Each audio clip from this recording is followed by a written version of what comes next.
It's not about forcing something down someone's throat in an anarchistic way. It's just highlighting something that has been there for a very long time. It's just that we haven't talked about it. And then presenting this movie in a way that you can, like, access the fact that, oh, it's only humanity that's at stake. So it's even a greater risk factor. You guys really took us there. That intensity that we felt while you guys were shooting, that's exactly what we feel when we do those drills.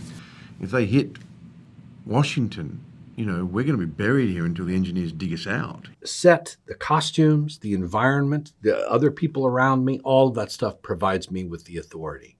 So all that's left to me to do is to pretend. The nuclear issue is not a political issue. It's a humanity issue. And, you know, there have been presidents of both parties who've looked at the state of our nuclear strategy and been appalled. Well, in some ways, it feels like this, The Hurt Locker, and Zero Dark 30, in some ways could be called the thematic trilogy. I don't know if you necessarily see it that way yourself, but do you think that those movies share kind of a through line? Because it does feel like they all show the psychological effect of the world that we live in and being in those kinds of positions of power. I actually do think there's a kind of continuum through them, and it's not just national security, but it's working under an extraordinary duress and how the human being can triumph, and then presenting this movie in a way that you can, like, access the fact that, oh, it's only humanity that's at stake. So it's even a greater risk factor. The stakes are higher. I also have to ask, you know, one of the things that I loved about it, and Rebecca, this is my question for you, is that when I see movies that are about nuclear war, like Failsafe was one I was thinking of a lot when I was watching it, it does feel they never necessarily get into the humanity of the characters. It feels like they're almost like chess pieces on a board. But what I liked about this is that it's very clear that your character has a lot going on and people that she cares about and a duty to them as well as to her country. Can you talk a little bit about that? When you tell a story about nuclear, but there's so much to tell. It's hard as well to dissect and to help a story through that has so much political agenda. And I think Noah has done the most incredible job of creating characters for all of us. You know, even, you know, someone voting for a team and leaning back and having a personal interaction with someone about, was it a soccer game? Baseball game. But it brings the audience in because it's how we speak, it's how we respond, it's how we run a room, and then all of a sudden you have to be on. It's that sort of humanity level, and then all of a sudden the ejection of chaos. And in there, you know, that's what we're playing with, that's what we're creating. But it was all on the page, you know, it was really on it was the page. all written, and then it was down to us to play with it. And an incredible cast that just bring it to life. I mean, they just brought themselves to those characters, you know.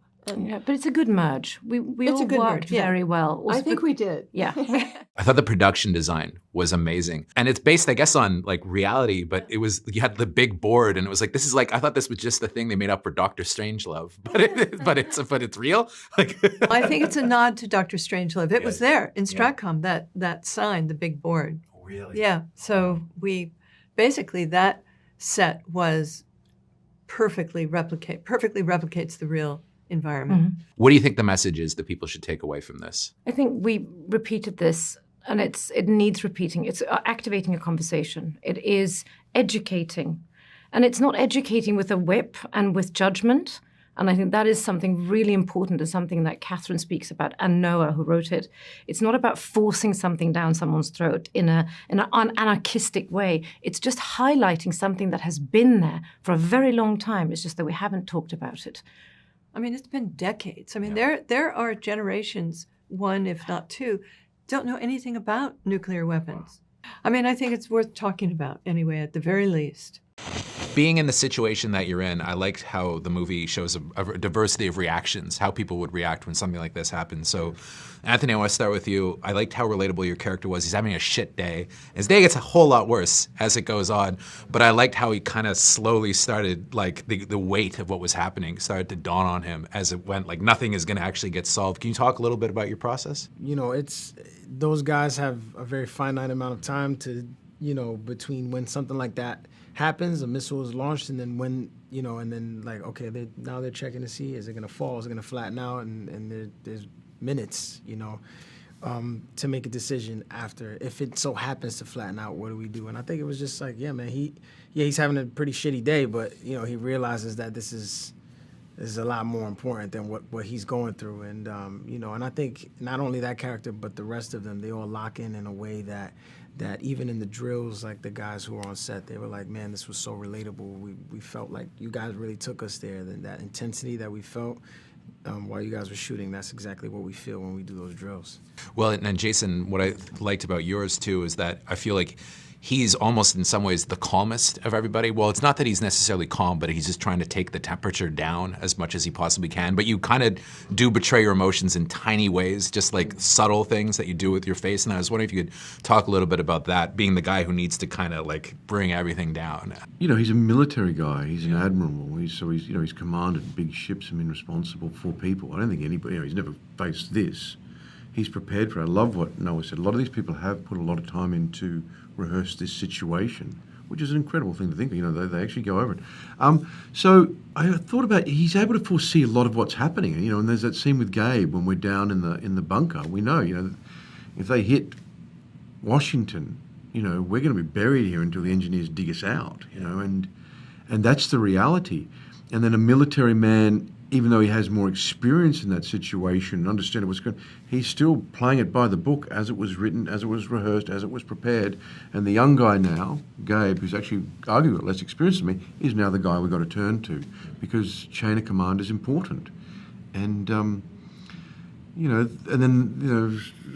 touching on it's like, there's no way then not to understand the finality of where this heads to. And it's impossible for any person,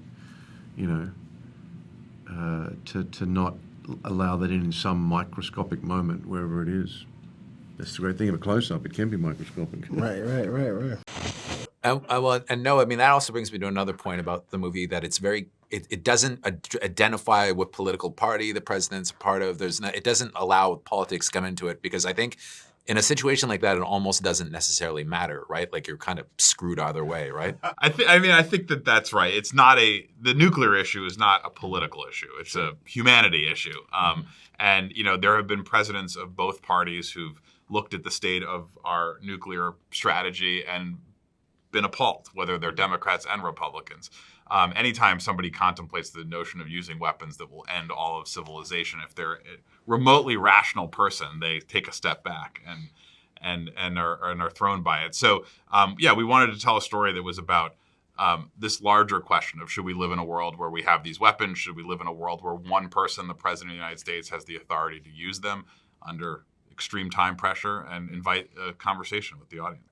And Tracy, I have to say, as a renowned, one of the great playwrights of our time, when you are, I like the way that you command a set, right? It's like almost like commanding a stage. Would you say that in the role, in some ways, it almost felt play-like? Where you have this kind of contained space that you have to be in control of? My job is to pretend with authority, and the truth is that the set, the costumes, the environment, the other people around me, all of that stuff provides me with the authority. So all that's left to me to do is to pretend, right? To learn the lines and to pretend that I'm in this situation. And I have to say, all that stuff was done so impeccably, so detailed, that it was a kind of a simple matter to step in and just be that guy, pretend to be that guy. Thank you for clicking on our video, everybody. If you like what you saw here, please make sure you like the video and subscribe and share with your friends who like this sort of content. Joe Blow was created by movie fans for movie fans, and we appreciate your support.